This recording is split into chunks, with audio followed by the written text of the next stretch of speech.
Et le pasteur, il y a un prix. Donc, le pastorat, il faut former. Et moi, maintenant, avec tout ce qu'on voit, moi, c'est ce qu'on va faire. Tous ceux qui aspirent à ça, dans le volet, et tout pasteur dans le monde entier doit avoir ce volet où on enseigne le côté psychologique, psyché de l'âme.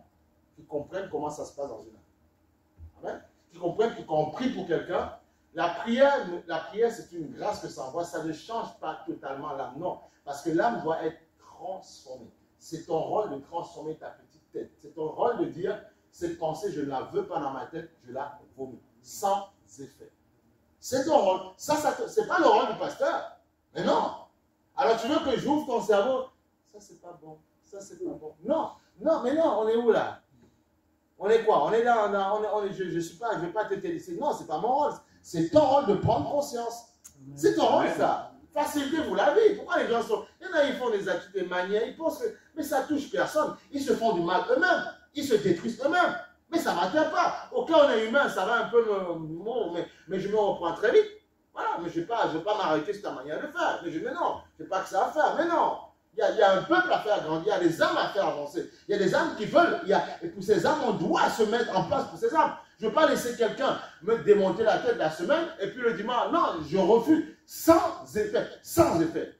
Parce qu'il y a des âmes, je ne veux pas, il y a des âmes qui viennent, qui sont sincèrement, qui viennent, alors je ne veux pas les laisser venir perdre leur temps. Ils doivent recevoir la parole. Voilà, c'est pour ça que je me suis dit, pour ces âmes-là, je dois toujours être en bonne forme. Je dois toujours. Athlétiquement, spirituellement, je dois toujours être en bonne forme. Je dois m'entraîner. Je suis comme un athlète. Eh oui, même Paul en parle. Il dit, je boxe, je cogne. Voilà, pour pouvoir aller jusqu'à la fin. Moi, je fonctionne comme un athlète. Beaucoup croient que quoi, le sport, c'est quoi? C'est que le physique que vous voyez dans les terrains de football, les baskets, vous voyez dans les salles de sport. Non, nous sommes des athlètes. Je m'entraîne spirituellement. Et comme j'essaie de m'entraîner, c'est pour ça que je ne suis jamais détruit dans ma tête. Parce que je m'entraîne. Je m'impose un régime spirituel. Voilà. Quand ça ne va pas, j'envoie un coup de jeune, allez, chou, allez, découpez, voilà. Comme ça, je m'entraîne spirituellement pour toujours être OK, pour être bien, parce que je sais qu'il y a toujours au moins 2 ou 3 qui aiment, je ne dis pas que 2, je n'ai pas dit ça, mais je dis qu'il y en a qui sont loyaux et fidèles, et je dois toujours pousser personne, je dois être équipé toujours. Tu comprends? C'est très important. Parce que je sais qu'il y en a qui sont sincères, et je dois tout faire pour ça. Eh oui. Amen. Proverbe chapitre 4, verset 23. Il y en a, ils pensent qu'à eux. Ok? Je sais que ma femme aime le Seigneur. Je dois tout faire pour que la foi qu'elle a demeure comme cette foi, qu'elle aille encore plus loin. Par ma manière d'être, je ne peux pas pulvériser sa vie. Non. Parce que je dis, je te demanderai, il nous demandera à chacun des comptes. Alors beaucoup, ils ne comprennent pas. Beaucoup, ils laissent des humeurs, les machins, voilà. Ils ne comprennent même pas que...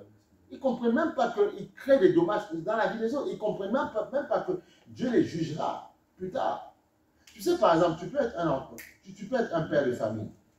Et puis ton enfant, plus tard, est peut-être destiné à quelque chose de beau pour le Seigneur.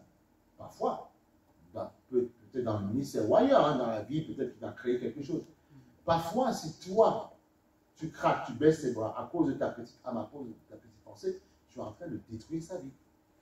Et tôt ou tard, Dieu te demandera des comptes. Ah oui, vous ne comprenez pas, tôt ou tard, Dieu nous demandera des comptes. Il dira, pour telle âme, c'est à cause de toi. Et Seigneur, quoi? Non. Parce que quand parfois tu ne voulais pas avancer pour le Seigneur, tu as détruit sa vie. Il y avait quelque chose de grand pour sa vie. Et oui. Le Père, il vient avec son Fils. Est-ce que tu sais ce que Dieu veut faire? Dieu va faire de bien, mais tu ne sais pas ce que Dieu veut faire dans la vie de son Fils. Tu n'en sais rien. Eh oui. Donc si lui, ou moi, n'importe quoi, nous, on décolle, on baisse ses bras, Dieu te demande des comptes plus tard. Moi, pour vos vies, Dieu me demandera des comptes. Mais oui. Je dis, ah non, Seigneur, moi, je vais rester faire, mais débrouille-toi avec eux. Ce n'est pas mon problème, tu vois. Donc c'est ça. Mais on n'en sait rien. Tu ne sais pas, toi, en amenant parfois quelqu'un dans le Seigneur, quelqu'un qui aimait quelqu'un, même un jeune, tu ne sais pas la grâce que Dieu a. Tu n'en sais rien. Et des années après, tu vas dire, ah bon, c'est moi qui ai porté cet enfant-là. Parce que justement, Dieu te dit oui, et tu as ta part de grâce, de récompense, parce que tu l'as immergé dans la présence de Dieu. Et oui, Satan veut détruire les âmes. Satan veut désabler les âmes. Satan veut détruire les destinées. Écoutez, les cimetières sont remplis de personnes qui avaient de grandes choses à faire. Mais Satan les a stoppés. Souvent, pourquoi? Parce que leurs parents ne voulaient pas. Leurs parents ont laissé. Il y a parfois des gens qui sont parents, mais ils laissent leurs émotions, leurs pensées, depuis l'enfance, continuer à leur faire la guerre. Il y en a, ils ont même 70 ans, mais dans leur tête, ça ne va pas. Dans leur tête, ils se rappellent le mal. Mais comment ça? Il faut grandir un peu. À 60, 80 ans, tu te rappelles dans ta tête le mal qu'on t'a fait à 6 ans. Tu vois, il y en a, ça se passe encore dans leur tête. Amen. Et c'est compliqué, ça.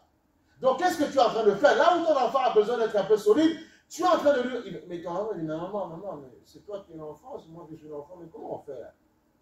Donc, au bout d'un moment, il faut se ressaisir un petit peu, il faut comprendre un peu. Les événements que tu as vécus sont assez puissants pour pouvoir déstabiliser tout ce que tu as vécu dans l'enfance. Eh oui, mais il faut se prendre en main. Je comprends qu'il peut y avoir des traumatismes, des traumas, mais il faut se lever. C'est pour ça que Dieu nous a dit dans Proverbe 4, 23, il dit, garde ton cœur plus que toute autre chose. Garde ton cœur plus que toute autre chose. Voilà. Car de lui viennent les sources de la vie. Amen. Voilà. Garde ton cœur plus que toute autre chose. Car de lui viennent les sources de la vie. Garde ton cœur.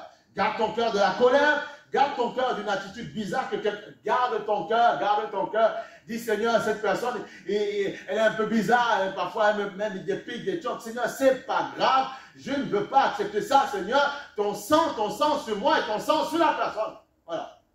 Tu dois tout faire pour que Dieu te garde, te protège. Tu dois tout faire pour ça. Protège ton cœur. Protège ton cœur. Parce que la personne qui est faible, le diable a déjà entre ses mains. Mais ce qui l'intéresse, c'est toi. Toi, tu es du caviar. Oui, tu es du caviar. Il te veut, toi. Mais c'est comme ça. Il passe par les vies. Le but, c'est d'atteindre le caviar. En fait, il y a des gens dans le monde, ils les mangent tout le temps. Tu vois, ils chicolent tout le temps. Toi, tu il loue trop, lui. Il loue Dieu, il vient à l'église, il célèbre. Non, lui, il m'intéresse. Parce que si je le mange, le festin va être magnifique. Tu vois, c'est ça. Parce qu'il en a assez de manger du gâteau, du pain. C'est comme on dit, la manne, tout le temps. Dieu, la manne, fait tomber quelque chose. Bon, Dieu a fait tomber les cailles, tu vois. Et après, quand Dieu a, boum, parce que vous me fatiguez, vous êtes des enfants inconscients et tout ça. Tu vois? Et donc, c'est la même chose. Parfois, l'ennemi, il en a assez de manger le même mets. Il veut quelque chose de spécial. Donc, et parfois, tu es spécial. Donc, voilà pourquoi je dis, veille sur ton cœur plus que quelque chose. Les gens du monde, mais tout le temps, ils jouent avec eux, mais tout le temps, ils les corrigent. Ils vont tout le temps, l'ennemi se sert. Il y a tellement de... Vous savez, le lieu de travail, c'est encore un lieu où parce qu'il y a des gens parfois bien disposés, un lieu où parfois certains trouvent un peu de joie, avec des cafés comme voilà, discussion. Mais tu dois te dire que ces personnes qui viennent, mais c'est des personnes qui sont parfois combattues chez eux, et même des personnes qui restent plus, pas tous, parfois qui n'ont même pas envie de rentrer, parce qu'à la maison, ça va mal. Je me rappelle d'un collègue de travail, c'est un responsable il y a très longtemps qui m'avait dit, il avait un collaborateur qui restait trop longtemps au travail, quoi. Le bureau c'était allumé jusqu'à 20h. Mais pourquoi tu ne rentres pas à la maison? Mais c'est fini là, il faut y aller. Moi, je ne vais pas te payer tes heures sup là, il faut arrêter. 1 heure, 2, c'est pas plus. Et puis, il a ouvert son cœur, il a dit non, parce qu'à la maison, c'est compliqué. Tu vois? Donc, tu vois, c'est ça. Et donc, du coup, ça veut dire que les gens, et c'est pour ça que je dis, dans le travail, il y a des gens qui vivent tellement, et si la grâce de Dieu n'était pas là, mais ce serait une hécatombe. Et heureusement qu'il y a des gens, tous ceux qui restent professionnels, mais il y a des gens qui drainent leurs problèmes. Mais c'est ce qui se passe dans ce monde-là. Mais c'est pour ça qu'on doit tout faire pour accepter Jésus, parce que Jésus va nous aider à pouvoir gérer ce genre de situation. Amen. Ah oui. Donc il dit, veille sur ton cœur plus que toute autre chose, car de lui dépendent les sources de la vie. Veille sur lui, parce que c'est là où je veux te bénir. Parce que la Bible dit, Dieu est esprit, ok? Dieu est esprit. Et Dieu te bénit au niveau de ta pensée. Écoutez, même pour recevoir une bénédiction ou un travail, il faut que tu reçoives la pensée de pouvoir, puisque c'est ta pensée qui met tout en action. Tu penses et tu agis. Tu penses et tu agis. Et donc, Dieu te dit, veille sur ton cœur afin de ne pas accomplir les choses qui ne donnent pas gloire au Seigneur. Ah oui. Prendre des mauvaises décisions. Des décisions qui vont déstabiliser ta vie. Tu vois, des décisions qui vont détruire complètement ta destinée. Ah oui. Tu prends le cas, par exemple, du patriarche Abraham, c'est ce qui s'est passé avec Agar et Sarah. Il a mal compris la prophétie il est allé faire un enfant avec Agar. Résultat, voilà ce qui s'est passé. Division, juif, musulman, voilà, c'est ça. C'est ça. Et Dieu laisse faire ça. Il aurait pu dire non, je supprime Israël. Non, il le laisse pour nous montrer à nous les erreurs, ce que ça peut occasionner. David, on voit ce qui s'est passé avec David et puis Bathsheba. Même son propre demi-fils, son propre fils a voulu le détruire, après, parce qu'il avait plusieurs femmes et tout, ramener ses femmes sur la place publique et puis avoir des rapports avec ses femmes. Tu te rends compte de ça?